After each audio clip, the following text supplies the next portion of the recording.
बहनों की लालची भाभी। करिश्मा, रेशमा और मनीषा 3 बहनें हैं। उनका एक भाई भी है, मयंक। मयंक अपनी बहनों को बहुत प्यार करता है, लेकिन मयंक की पत्नी सविता इस मामले में मयंक से बिल्कुल ही अलग है। वो अपनी ननदों का जितना बुरा कर सकती है उतना बुरा करती ही रहती है और अपनी ननदों पर हुक्म भी चलाती है। करिश्मा, करिश्मा, तुमने अभी तक नाश्ता नहीं बनाया? तुम्हारे भैया को ऑफिस जाने में देर हो रही है। हाँ भाभी, बस अभी बनाती हूँ। करिश्मा, तुम ये ढीलापन छोड़ दो। कल को पराये घर जाना है। वहाँ अगर तुम इस तरह से काम करोगी तो लोग क्या कहेंगे कि माँ ने और भाभी ने कुछ सिखाया नहीं। और तुम्हारी दोनों बहनें कहाँ है? रेशमा मार्केट गई है और मनीषा सो रही है। क्या? सुबह के 8 बज रहे हैं और ये महारानी अभी भी सो रही है? ये कहते हुए सविता अपनी सास दुर्गा देवी के पास जाती है। माँ जी, देख रही हो अपनी बेटियों के तौर तरीके? क्या हुआ बहू, सुबह सुबह क्या कर दिया मेरी बेटियों ने? अरे एक तो अभी अभी उठकर किचन में गई है, दूसरी सुबह सुबह बाहर चली गई और तीसरी अभी तक सो रही है। क्या करूं मैं इन तीनों का? मैं तो परेशान हो गई हूँ। जाकर उठा उसे और रेशमा से मैं बात करती हूँ। सविता सीधा मनीषा के कमरे में जाती है और उससे कहती है, महारानी जल्दी उठो, सूरज सर पर आ गया है। भाभी थोड़ी देर और सोने दो ना, मैं रात को लेट सोई थी। वो क्या ना यूनिट टेस्ट चल रहे हैं। शराफत से उठती है या नहीं, या फिर पानी की भरी बाल्टी डालूं तेरे ऊपर? नहीं भाभी, मुझे बिस्तर में नहीं नहाना, उठती हूँ मैं। मनीषा जल्दी से उठकर बाथरूम में चली जाती है। सभी आराम से बैठकर नाश्ता कर रहे होते कि तभी रेशमा बाजार से हाथ में सामान लिए आ जाती है। रेशमा को देखते ही सविता उस पर बरस पड़ती है। लो, आ गई महारानी।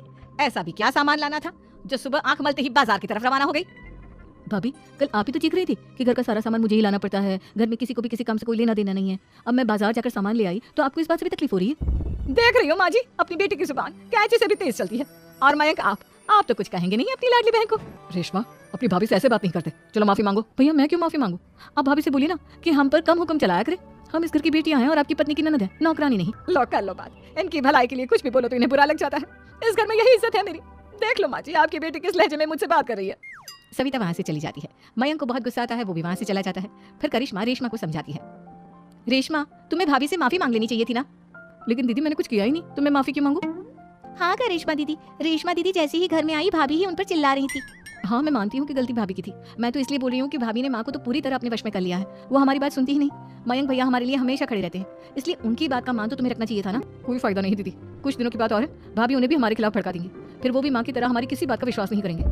इसी तरह सविता अपनी तीनों ननदों को किसी न किसी बात पर परेशान करती रहती थी। एक दिन मयंक अपनी तीनों बहनों के लिए गिफ्ट लाया। करिश्मा, ये तुम्हारे लिए हार का सेट। रेशमा, तुम्हारे लिए सुंदर सी ड्रेस। और मनीषा, तुम्हें किताबें पसंद है ना, तुम्हारे लिए किताबें लाया हूँ। थैंक यू भैया। थैंक यू भैया, थैंक यू भैया। करिश्मा, तुम्हारा नेकलेस कितना सुंदर है, ये भैया कहाँ से ले आए होंगे? मैंने भैया को 3 दिन पहले फोन पर ये डिजाइन दिखाया था और आज भैया ये ले आए। सविता तो अपनी ननदों के गिफ्ट्स देखकर जल गई और करिश्मा का नेकलेस तो उसे भी बहुत पसंद आया था। अपनी बहनों के लिए कितना अच्छा नेकलेस लेकर आए हैं, मुझे कभी कोई गिफ्ट नहीं दिया। मैं आज ही ये हार चुरा लूंगी। रात में सविता करिश्मा का हार चुरा लेती है और इसी तरह उसे अपनी ननदों की जो भी चीज अच्छी लगती वो उसे मांगती नहीं, बल्कि रात के अंधेरे में चुरा लेती। इसी तरह दिन बीतते गए और सविता ने मयंक के दिल में भी उसकी बहनों के लिए नफरत पैदा कर दी। एक दिन मयंक ने करिश्मा और रेशमा के लिए रिश्ता देखा और ये बात उसने घर में सबको बताई। माँ, करिश्मा और रेशमा के लिए बहुत अच्छा रिश्ता आया है, वो लोग कल इन्हें देखने आ रहे हैं। आप और सविता मिलकर सारी तैयारी कर लेना। ये सुनकर करिश्मा और रेशमा खुश हो जाती है, लेकिन सविता सोचती है, अगर इन दोनों बहनों की शादी हो गई तो घर और बाहर का काम कौन करेगा? मनीषा तो एक नंबर की कामचोर है, उससे तो किसी बात की उम्मीद लगाना ही बेकार है। मुझे इस शादी को रोकना होगा। अगले दिन सभी लड़के वालों के स्वागत की तैयारी करने में लगे होते हैं। तभी मयंक अपनी बहनों से आकर कहता है, तैयार हो गई तुम दोनों? देखो, दोनों लड़के बहुत अच्छे हैं, मैं कोई कसर नहीं छोड़ना चाहता, इसलिए तुम उनके सामने अच्छे से बिहेव करना और अपनी भाभी से लड़ने मत लग जाना। करिश्मा, तुम वो नेकलेस पहन लो ना जो मैं तुम्हारे लिए लाया था। भैया, मैं बहुत देर से वो नेकलेस ढूंढ रही हूँ, लेकिन मुझे मिल ही नहीं रहा। क्या, तुमने नेकलेस खो दिया? तुम्हें पता भी है वो कितना महंगा था, तुम कोई काम ढंग से नहीं कर सकती। मयंक गुस्से में वहां से चला जाता है। थोड़ी देर बाद लड़के वाले भी आ जाते हैं। वो दोनों बहनों को पसंद कर लेते हैं और रिश्ता पक्का हो जाता है। लेकिन सविता के दिमाग में तो कुछ और ही खिचड़ी पक रही थी। वो पंडित जी के पास करिश्मा की कुंडली लेकर जाती है और उन्हें पैसे देकर करिश्मा की कुंडली बदलवा देती है। जब लड़के वालों के पास करिश्मा की कुंडली जाती है तो वो दुर्गा को फोन करते हैं। बहन जी, हमने करिश्मा की कुंडली अपने पंडित जी को दिखाई थी।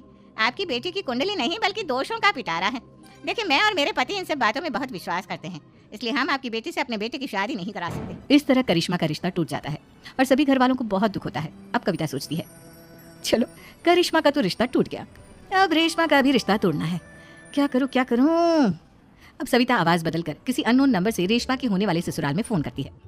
हेलो, मैं कौन हूँ कौन नहीं ये आपके लिए जानना जरूरी नहीं, बस इतना सुन लो कि रेशमा का 2 साल से किसी के साथ अफेयर चल रहा है। बस रेशमा का रिश्ता तोड़वाने के लिए सविता का इतना कहना काफी था। अब रेशमा का भी रिश्ता टूट गया। मयंक और दुर्गा देवी ने रेशमा को खूब खरी खोटी सुनाई और उससे बार बार उस लड़के के बारे में पूछने लगे। आप दोनों मुझे क्यों परेशान कर रहे हो? अरे कोई लड़का होगा मेरी लाइफ में तो मैं बताऊंगी ना। जब कोई है ही नहीं तो कहाँ से लाऊं मैं कोई लड़का? तेरे होने वाले ससुराल वालों को फोन किसने किया था? माँ मैं नहीं जानती किसने फोन किया था, मैं सच कह रही हूँ। मैं तो पहले ही कह रही थी इसकी लगाम खींच कर रखो, लेकिन मेरी सुनता ही कौन है। आप चुप रहिए भाभी, ये सब आपका ही किया धरा है। अब तीनों बहनों को विश्वास हो जाता है कि ये सब उनकी भाभी ही कर रही है। तीनों बहनें अपनी भाभी को सबक सिखाने के लिए एक वकील कर लेती है और घर में हिस्सा मांगना। देखो भैया, माँ बाप की जायदाद में जितना बेटों का हक होता है उतना ही बेटियों का, इसलिए इस घर के 4 हिस्से होंगे और हमें अपना हिस्सा चाहिए। मैंने तुम्हारे लिए क्या क्या नहीं किया और तुम इस घर में हिस्सा मांग रही हो। भैया आप और माँ हम बहनों की कोई बात नहीं सुनते हो, और भाभी हमारी शादी नहीं होने देगी क्योंकि उन्हें लगता है कि आप हमारी शादी में ज्यादा पैसा लगाओगे और उन्हें हम जैसी फ्री की नौकरानी कहाँ मिलेगी। तो हम भाभी के साथ तो रह नहीं सकते, हम बहनों को अपना हिस्सा चाहिए। अरे तुम्हें शर्म आनी चाहिए अपनी भाभी पर ऐसा इल्जाम लगाते हुए।